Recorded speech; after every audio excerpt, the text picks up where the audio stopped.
Good afternoon and good morning. My name is Mr. Lorange, Rania Lorange, from the Corax Foundation, co-director and organizer of this competition, 8th edition of the Hague Inter-University Law Debate Tournament. Today we have the first match for two teams who are competing for the competition. They received a topic 1 week ago about environmental law, state responsibility particularly, and we will hear, of course, what they have to tell, and as well this debate will be shared with the judge. We thank as well the judge who are watching the match, or will be watching the match during the next 2 business days.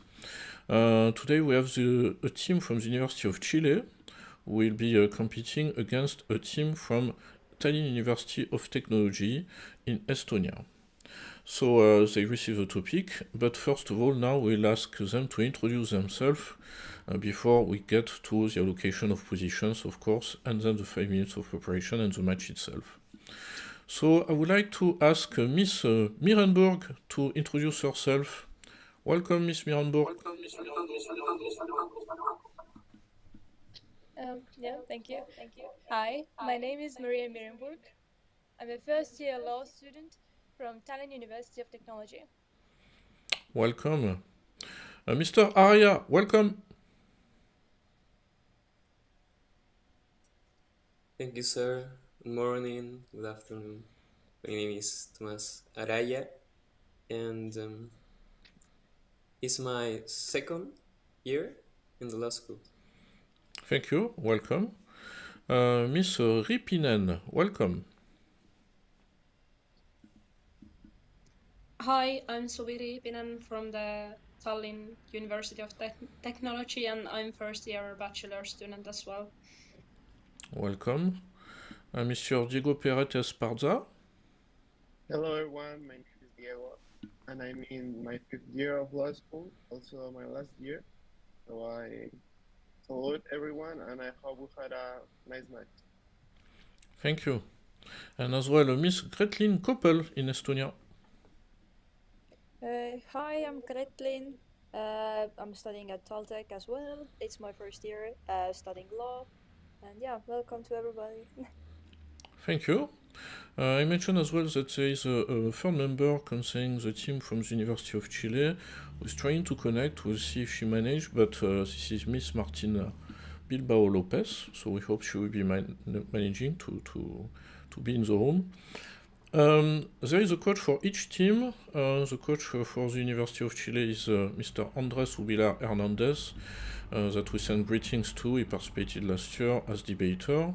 And as well, on the side of Tallinn University of Technology, Mr. Alexi Oscar Johannes Kayander, who is a coach for the Estonian team, who has been as well judge in previous editions, and is judge this year as well, but in other match, in other part of the competition.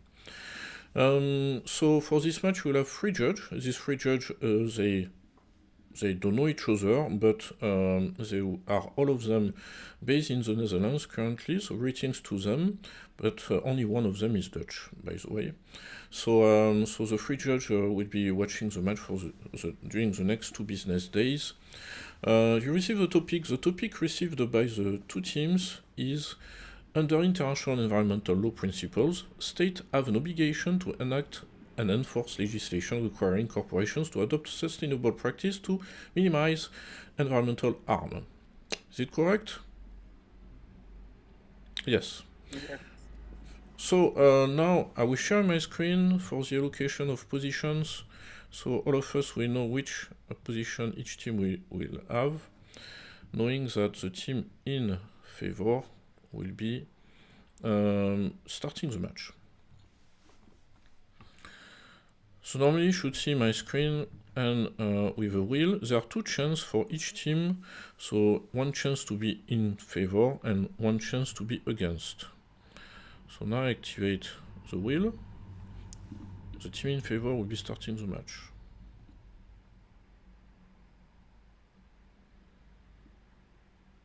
So this is Tallinn University of Technology will be in favor for this match. Concretely, it means as well that, as a consequence, the University of Chile will be against the motion.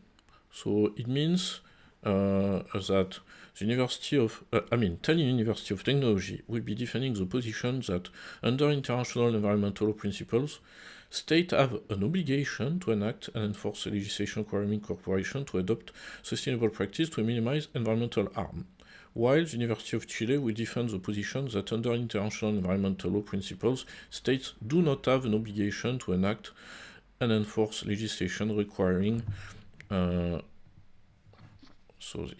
think there's no, the third member is joining, requiring corporations to adopt a sustainable practice to minimize environmental harm. So now you have 5 minutes to review your notes, and then we'll hear the introduction from Tallinn University of Technology.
Here we are done with the preparation.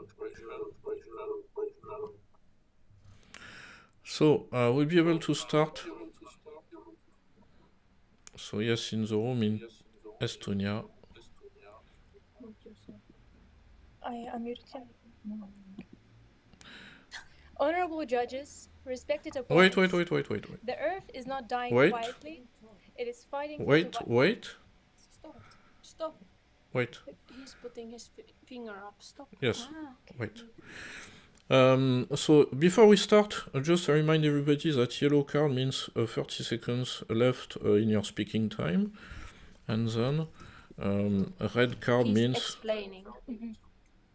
red card means that your speaking time is over and you will have to finish your sentence and not start a new one, otherwise the judge may penalize you. So now I will give the floor to the team in Estonia for your introduction. You have 4 minutes. Okay, now you can.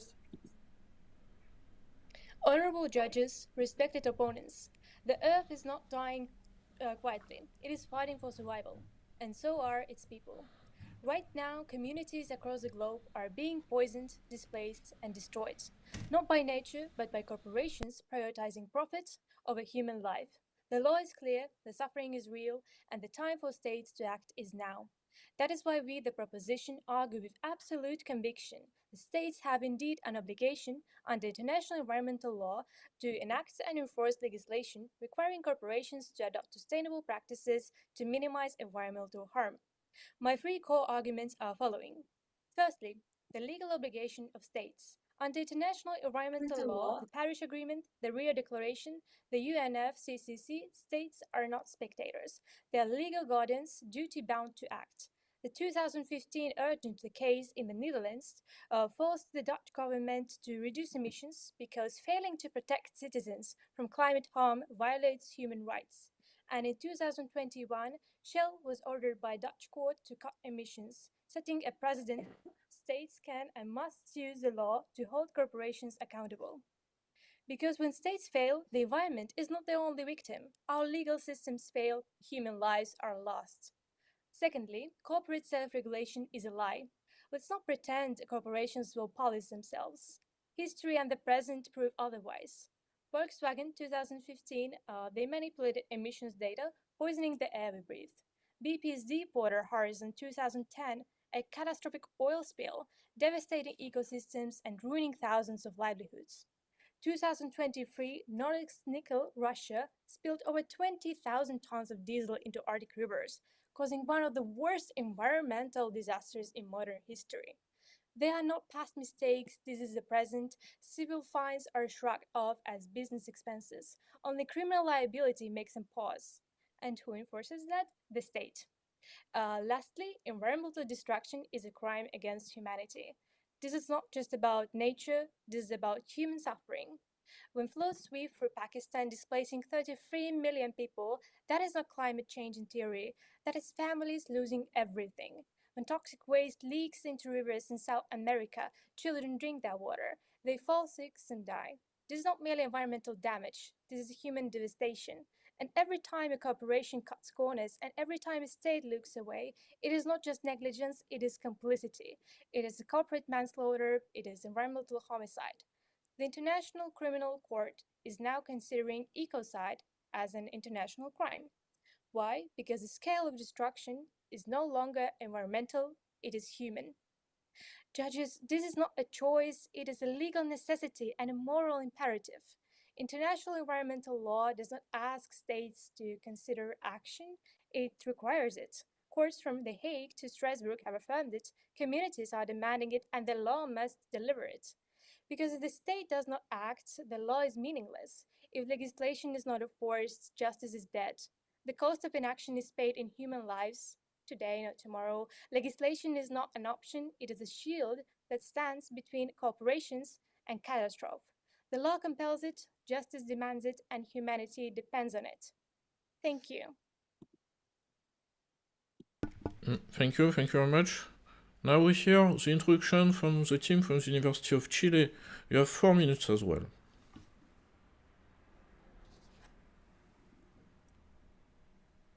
Thank you. Good afternoon, good morning, dear Yuri and counterpart. We are representing Chile in this tournament, and as a team, today we are against of the motion.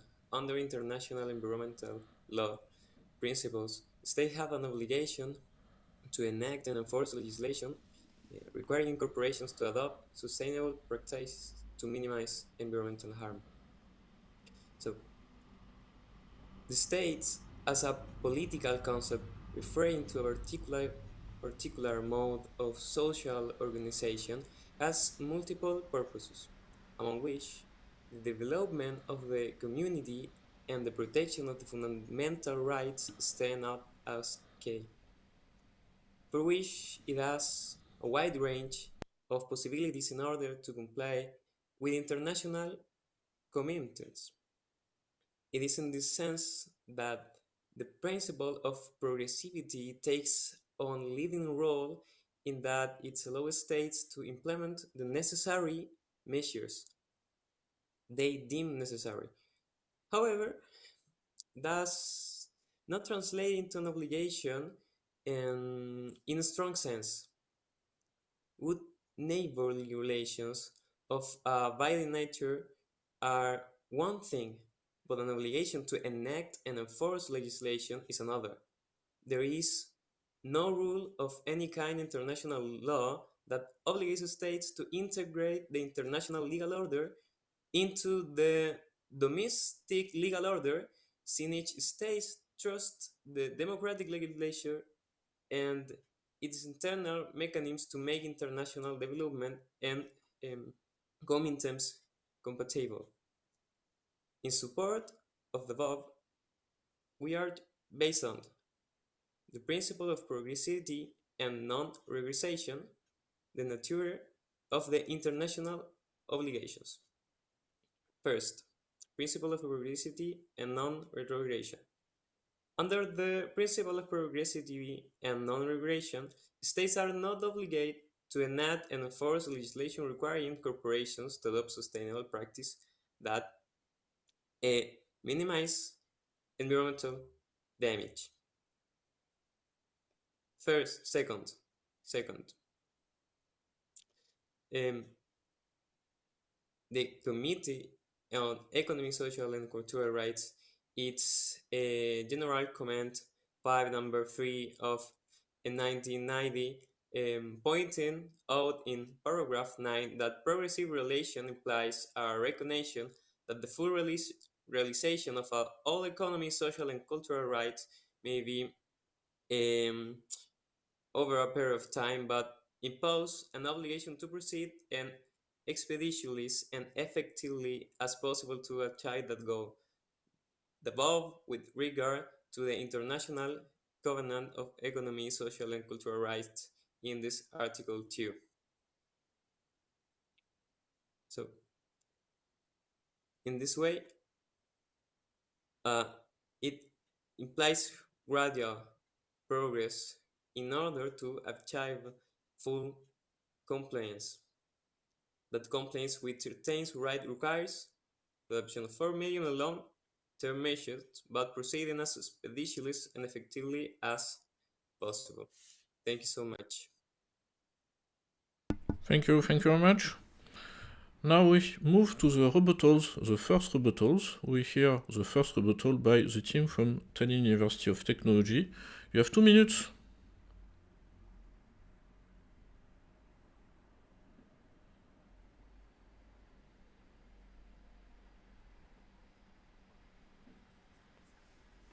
Yeah, just.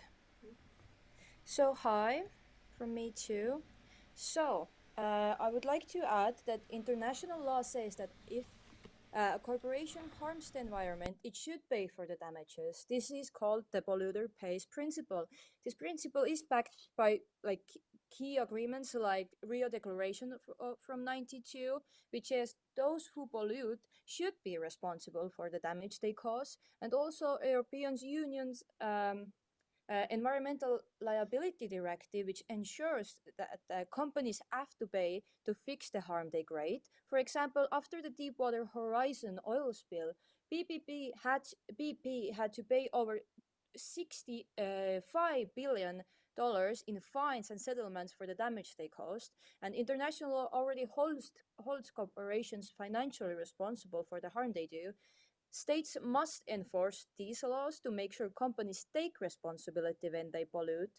Also, international environmental law isn't just about protecting nature, it's also about protecting people's health and well-being. The right to healthy environment is recognized in many international agreements, like I already told, 92 Rio Declaration affirms that people have the right to live in an environment that allows them to live in dignity and well-being. And 2008 United Nations Human Rights Council resolution recognizes that environmental damage can directly affect human rights, including the right to life, health, and a decent standard of living. When corporations pollute air, water, or land, they put people's health at risk, causing diseases, loss of livelihoods, and sometimes even death. States have a responsibility to protect their citizens from these harms, and that means enforcing laws that make corporations take responsibility for the damage they cause. Thank you.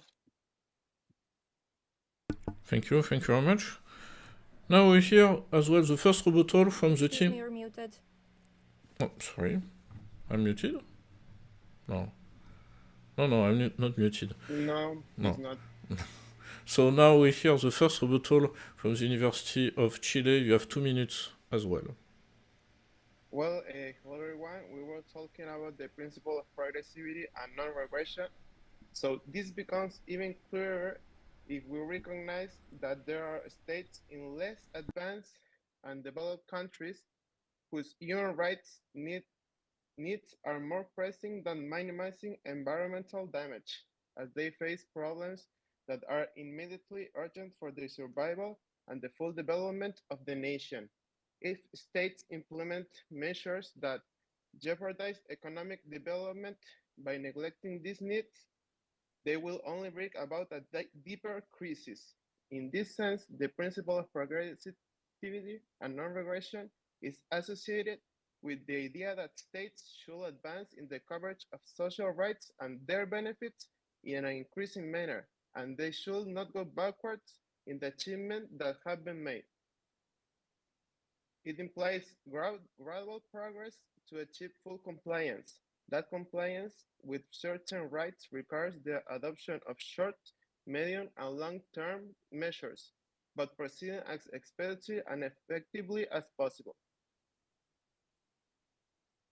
The Committee of Economic, Social, and Cultural Rights, in its General Comment 5, number 3 of 1919, pointed out in paragraph 9 that progressive realization implies a recognition that the full realizing of all economic, social, and cultural rights may be achieved over a period of time, but imposes an obligation to proceed as expeditiously and effectively as possible to achieve that goal.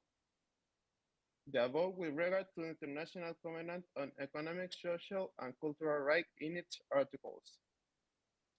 And about of what the other part say, they keep saying about the stating about the importance of this, but they don't address the topic, saying why it's this an obligation. Thank you very much. Now we hear the second rebuttal. We start with the second rebuttal from the team from Tallinn University of Technology. You have 2 minutes.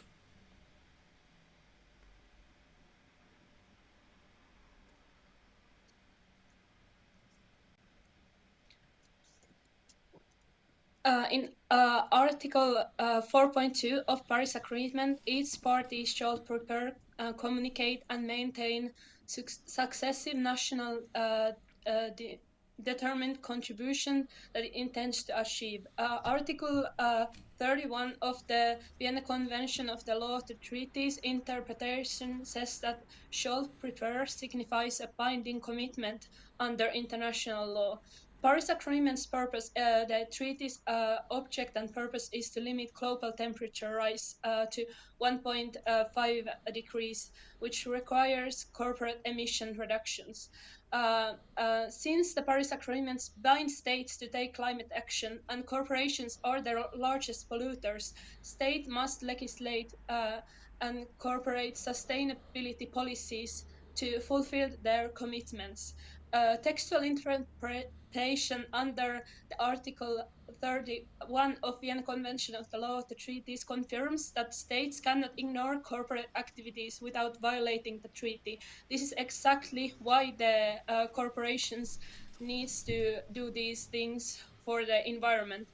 And there is a case that proves my point. The Dutch Supreme Court ruled that the Netherlands had the legal duty to reduce emissions by at least 25% by 2020 and to protect human rights. The relevance of this case is that the ruling uh, the ruling was based on international legal commitments, reinforcing the idea that a state must regulate corporations to meet the treaty obligations.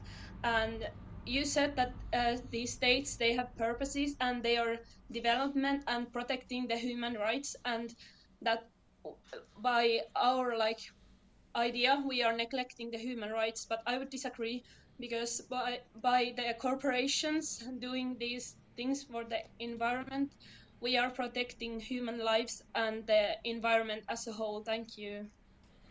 Thank you very much. Now we hear the second rebuttal from the team of the University of Chile. You have also 2 minutes. Thank you, sir. So, sustainable development. The agreements reached in the multilateral environment agreements are the lowest common denominator, and they are not agreements of maximums.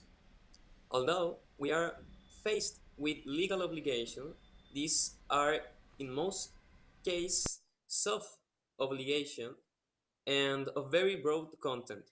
Indeed, the recourse of establishing commitments as far as possible reflects the programmatic and broad nature of environmental obligations. So, in conclusions, in general, states are not obligated to take certain measures to achieve objectives. But with regard to the species of the counterparts, we can see a series of principles that are present in the Rio Declaration, such as Principle 3 and Principle 4. These principles aim to sustainable development so as to respond to the environmental and development needs of present and future generations, in addition to not neglecting environmental protection as an isolated problem. Such a reading of the principles applies to following the problem which the counterpart has not to be able to see. What happens if the protection measure imposed prevents the necessary development of the state in such a way that it does not respond to the needs of the present and future generations? These principles suggest that we must first of all be able to meet the needs of the present so in the future we can safeguard the environmental needs. Thanks so much. Thank you very much. Now we reach the conclusions. We'll hear first the conclusion by the team of Tallinn University of Technology. You have 2 minutes.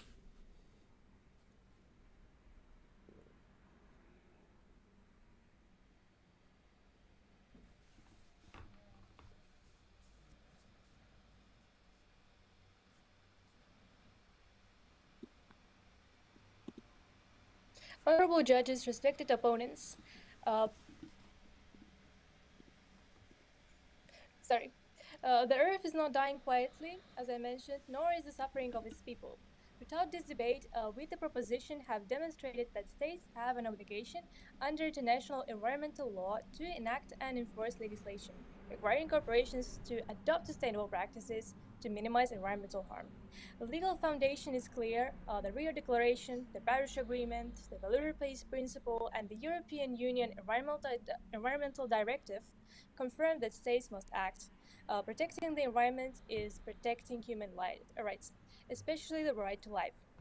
When states fail, lives are lost and development is hindered. Corporate self-regulation has failed. We highlighted Deepwater Horizon, Volkswagen emission scandal, and Norilsk nickel diesel spill. Disasters proving that companies prioritize profit over responsibility. When they fail, states must enforce accountability because companies will not act unless compelled. Environmental destruction cost lives, floods displace millions, toxic spills poison communities, and pollution suffocates cities.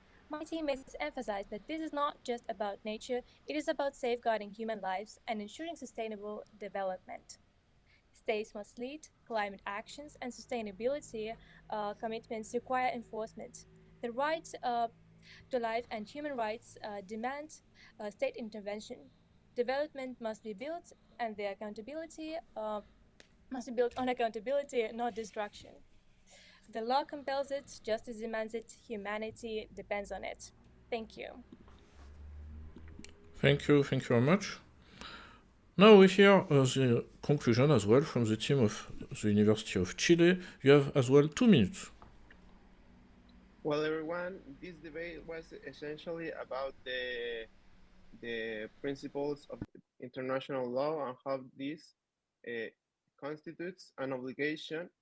So it had a clashing point in the following arguments. Our counterpart said about the importance of these principles and how it affects the international law. And we say that the conditions and context of the countries who are less developed for these measures are far more important in terms of human rights than the environmental crisis. So our bench was in charge of arguing and demonstrating how, in terms of principles, progressivity and non-regression are fundamental for the protection of people's basic needs and the protection of their fundamental rights. But our counterpart doesn't address the topic, which is arguing that there is an obligation and where this obligation is established outside of the soft law that they speak about. That is why, in terms of weighting, the other side lags behind, since its turning points are absorbed by ours, since they are of prime necessity for the protection of the fundamental guarantees. We demonstrate the serious damage caused by ignoring economic development and the protection of human rights. Therefore, we were able to conclude that even though this is maybe true, there are far more important matters to less developed countries that the sustainable development. Countries where there is poverty, there is health issues, there is hunger issues. So in these countries, maybe the sustainable matters are far less important than this that I have speaking recently. Thank you very much. Thank you very much. So we heard the 2 conclusions. From now, you are not under evaluation, so you can breathe, you can take a sip of water. Now we'll have a bit of, I would say, feedback from your side about this match, how it went, the preparation itself, and the performance of the opposing team as well. And after we do a bit of networking. So I will ask first Miss Ripinen, what did you think about this match and the preparation itself and the performance of both teams? Yeah, I think the topic was really interesting, and I think our opponent was well prepared, and we prepared well as well. I was sick for the 4 previous days. I had high fever, so it impacted my own preparation, but I prepared the best I could. So, yeah, I think it was interesting. Yeah, Thank you. I don't think I have nothing else to add. Thank you. Okay, thank you very much. Mr. Araya, what did you think about the match, the preparation, the performance of both teams? Can I talk in his? Hello? Yes, yeah. he's here. Yeah. You're gonna talk, Thomas? Yeah. Yeah. Gomis is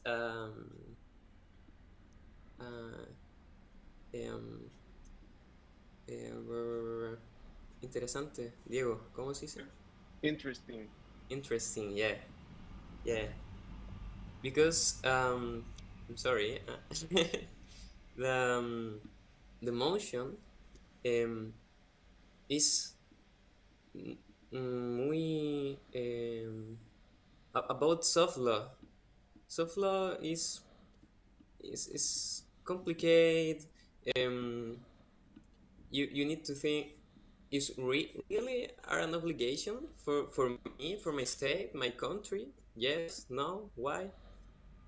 And so, uh, yeah, for me it's very interesante, Diego. ¿Cómo es? Interesting. Interesting. Yeah, Okay, thank yeah, you. yeah. Thank- And difficult for the English for me. yes, thank you. No, but thank you very much for the effort as well. Miss Mirenburg, what did you think about the topic?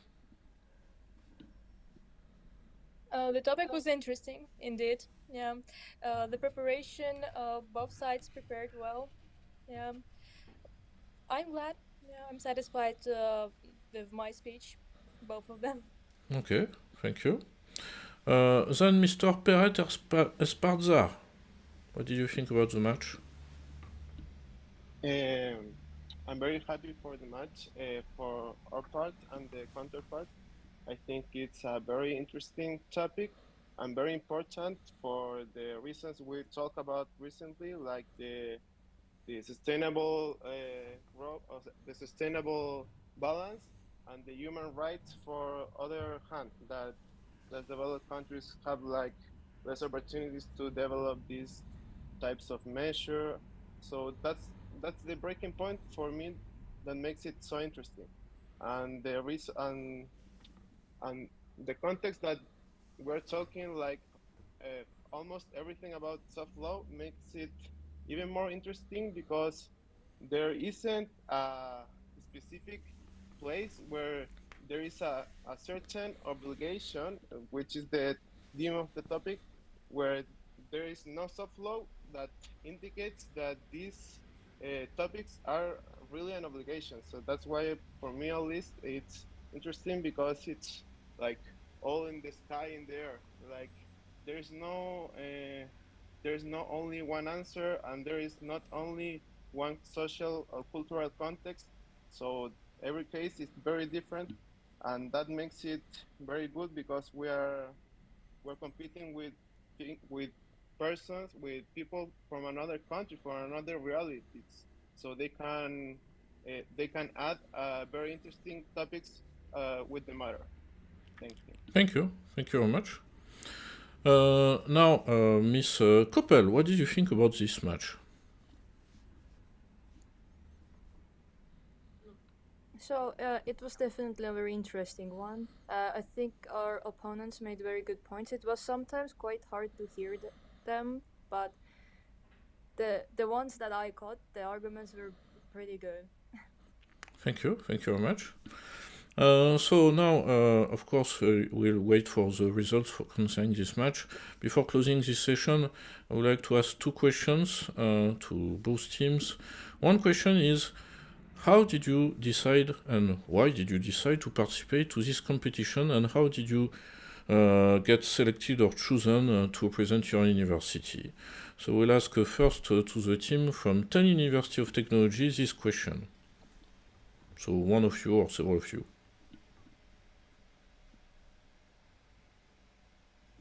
So I joined the debate club in THIULDT, and then we got the notification for this debate, and I thought about it, and I was like, why not? And I told Gretlin, and Gretlin was like, nah, we are first year, like, should we do this? And I was like, yeah, let's go.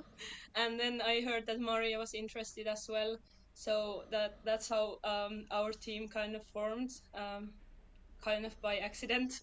But yeah, were there other questions? Only this one? Only this one for the moment. I will ask Yeah, now yeah. the Chilean team. In Chile, how did you decide, why did you decide to participate to this competition? At least for me, it was like an opportunity that presented, and I'm like in my last year of law, so I was like, yeah, why not? So I inscribed and prepared with the team. We are me and Thomas were from our organization of litigation in Chile. So there we met and we enlisted for this tournament. Okay. Okay. Do you want to add something, Mr. Arya? Yeah, yeah. For me, I used to participate in debate school. So when I heard about this societal litigation, yeah, and the tournament is okay. Why not? Why not? Okay. Okay. Thank you. And now a question more cultural indeed. So we start with the Tallinn team. In case the two students from Chile come to Tallinn, what should they try first as food? Let's say that you can eat in Estonia or in Tallinn.